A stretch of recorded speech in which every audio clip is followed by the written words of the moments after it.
So what is my favourite game ever? This is a difficult question because I think to decide this, you kind of have to compare different games that you like. And I find it quite difficult to compare things that are just inherently different. So if we just talk about two of my favourite franchises of all time, they're about as polar opposite to each other in every aspect as you could really get. Borderlands and Dark Souls. It's just incredibly difficult to compare either of those considering the fact that one of them is a first-person looter-shooter with cartoony, light-hearted style gameplay. The other one is a third-person Souls-like. Well, it's not Souls-like; it is the Souls. They're just really, really different. I, I probably have favorite franchises more than favorite games, and then I don't know. I could never put. I could never. It's difficult with these questions because it's hard to choose just one because you don't have to choose just one. It's like picking a favourite food. Luckily, we have the ability to have all the foods for all the games, you know? So, I'm not sure. But if we talk about games that I've played the most, it has to be the Borderlands and the Souls games because Borderlands 1 alone, I've beaten like 18 times in the last year and a half. God knows how many times in my life. Dark Souls 1 is probably a twice a year game, if not a little bit more than. I play a lot. I also love the Resident Evil games, but each one for different reasons. I really, really love the Resident Evil 1 remake because of the atmosphere of it, how cozy it is. I play that one way more infrequently, though, because I don't want to ever get to the point where I memorise where everything is and the solution to every puzzle. I quite enjoy that because I play so many different games that by the time I get round to playing it again, it's almost not blind, but blinder. Like, for example, the helmet, sword, and the other key, armor. I couldn't tell you where any of those three are off the top of my head, despite the fact that I've played through Resident Evil 1, the original version, like twice, and Resident Evil Remake at least 4 times. Usually once you've played a game that many times, you're able to like talk about where things are. Like Borderlands 1, for example. I could talk you through every main mission in that game right now because I know it inside out. But games like Resident Evil 1, I don't want to know inside out because it takes away a lot of the reason that I love it. And then again, in the same series, you got Resident Evil 4. I own about 11 different versions of Resident Evil 4. I got it on PS2 3 times between the Special Edition, the Regular Edition, the Platinum Edition. I got the Wii version, the GameCube version, the PC version. I've got it on PS3, I've got it on 360, I've got it on PS4, I've got it VR, I've got the remake. I love Resident Evil 4, but again, that's a very different game, again, to either Borderlands or the Dark Souls games. So it's really hard to make that comparison. I also love the Devil May Cry games because of the combat system in those games. I love the original God of War saga. I like 2018 and Ragnarok. They're good games. They're great games. But when it comes to gameplay, because I'm usually more of a gameplay before story kind of person, the original God of War games are great to me. The adventure that you go on through those games, the memories that those games hold to me as well, because I was playing God of War 1 at like 7 years old in 2005 when I probably shouldn't have been. It's why I've got the God of War games framed. I even went out and bought duplicates. So, for example, even though I've got God of War 1, 2, and 3 there, if we go over to... Do I have it here or is it on my other shelf? This is the problem with having various different shelves, is you never know where things are in terms of location. But I got God of War 1 and 2 there again because I still want to have access to them. And then, do I have the PS4 version of God of War 3 physically? I don't think I do, but I do own it digitally. And then, staying on the topic of God of War, if we come back over here, we've got the God of War HD collection, which I love that game enough that it was one of the ones that I replaced the case for. So, like I've said a few times, a lot of my old cases got sun damaged, and I replaced the case for it, which means I actually have the God of War collection not once, but twice. Oh, it's fine. Because of the fact that it was one of the cases that I replaced and then bought a new one for so that I could have the original case back, because it's just a game series that I love so much.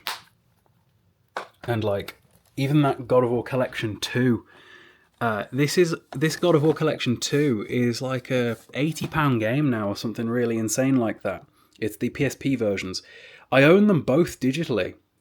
I have done since they were released on the PlayStation 3 store, whenever that was. But again, because I love this series so much, I went out and bought this, which I think I spent like 65, 70 quid on it, and it keeps going up now. I think it's at least 80 quid now for the physical versions. So yeah, those are a few of my favourite franchises rather than just a favourite game. I play too many games to pick a favourite game, you know? So staying on the topic of playing too many games, what are the current games in my rotation? I don't do rotations of games. For the last 5 years or so, I've only ever played one game at a time. I've got a very tunnel vision, one-track mind when it comes to ticking off goals. So like, for example, it's not even just to do with gaming, it's to do with business, it's to do with everything. So like right now I'm doing it today. This is the 5th video that I filmed today. It's why like you guys watching this on, I'm recording this on Thursday. You'll probably see this video on Monday, I reckon.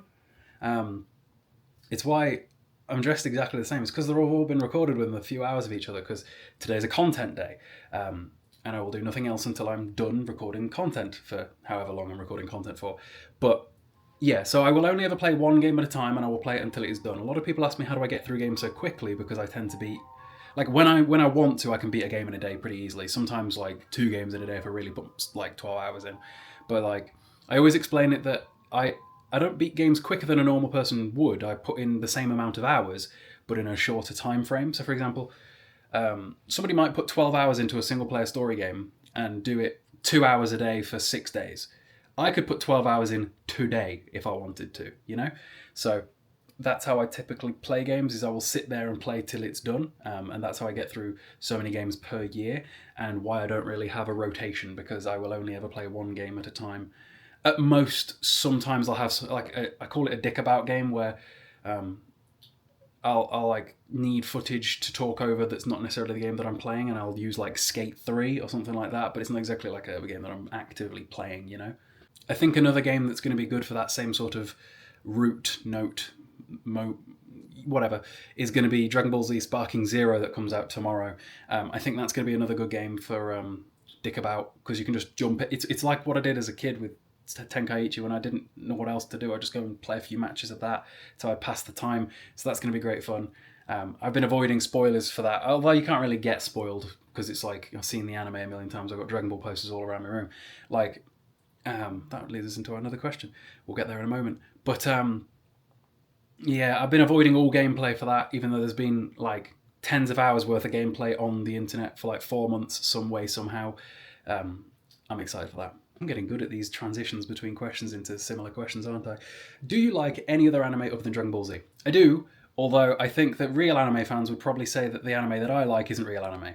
So for example, I've watched all of Naruto, including Shippuden, twice in my life, which is a pretty heavy time sink. Obviously, all of Dragon Ball has always been in my life. What else? Death Note, Bleach, Full Metal Alchemist Brotherhood.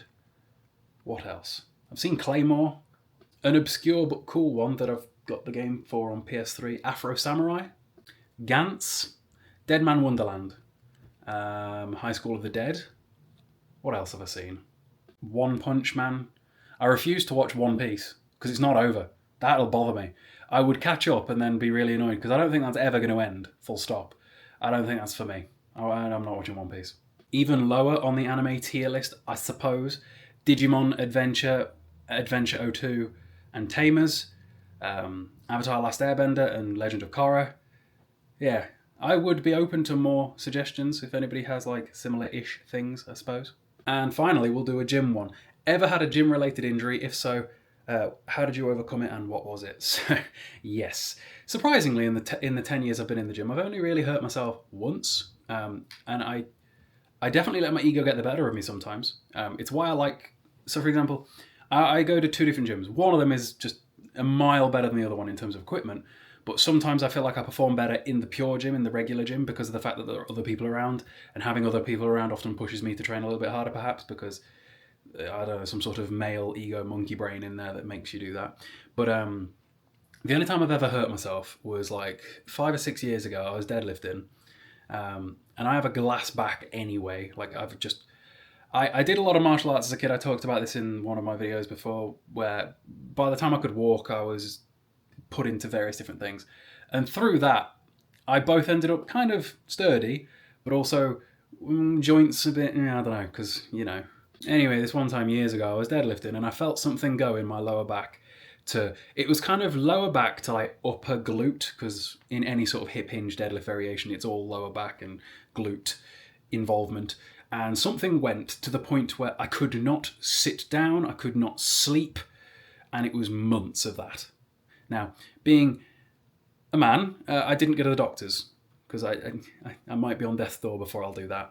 It got better eventually, just through time, I guess, and I would just avoid anything that annoyed it. But it really was a problem. Like, I truly think that I tore something in my upper glute that day to the, like, again, like upper glute, sort of proper lower back where the two would sort of connect. Something went there to the point where I couldn't sit down, turning over in bed, killed, like excruciating pain for months and months. So I don't do much hip hinging in the gym these days, but the way that I've been strengthening it is just barbell bent over rows. Barbell bent over rows are about the most my lower back can tolerate. It can't really tolerate RDLs and SLDLs or regular deadlifts very well. Typically, the way that you actually get over these things, by the way, is start with the minimum you're able to tolerate and taper it up over time until you're able to do what you were previously capable of doing, and then do more. Every so often, though, for no reason whatsoever, that pain comes back, though. I remember being distinctly livid, absolutely royally livid, to the point where I was like, what is this all even for? I was stood in the kitchen one night, and I just felt it go. I hadn't done anything. I was just stood there pouring a drink or something, and it was like I was shot in my lower back again. And for, again, a week after that, could not sleep, could not sit. I remember I tried to, using multiple duvets, I tried to create like a seated cocoon of myself in a position that didn't cause pain. That was literally while I've been in this house, so within the last 2 years, just really randomly. But touch wood, although I don't think I've got much in this room, it's been a while since that's happened again. I did have one other question that was gym related, but I can't find the screenshot, so I'll just talk about it. Somebody asked me what my current training goals are. So at the minute I'm dieting, kind of. I'm towards the end of it now, so I've slowed down the rate of loss so that I can eat a little bit more food. My goal was to lose like 5 kilos, because I'm going to put some weight on over Christmas when calories inherently end up higher than normal, because that's what real life looks like for most people. In terms of like training goals, I just, same as always, train hard, get stronger. I'm about to buy some 0.5 kilo plates to make sure that I'm always able to progressively overload, because sometimes 1.25 a side for 2.5 kilos extra is enough that you can't get your rep range anymore. But half a kilo per side is something you typically would not notice. It's been a weird year for gym stuff, because I'm in the best shape of my life this year, and it's the first year that I've sort of maintained my body weight year round. I lost 25 kilos last year, and for the first time in my life, I have been eating a decent amount of food, not getting fat, and not having to lose a massive amount of fat. Like, my start point for this little diet that I'm doing right now, or have been doing, was like the end point of previous diets in my life before. So that's kind of a cool thing to have had happen. Anyway, if you guys enjoyed the video, do be sure to like and subscribe, all that sort of thing. And I'll see you guys later.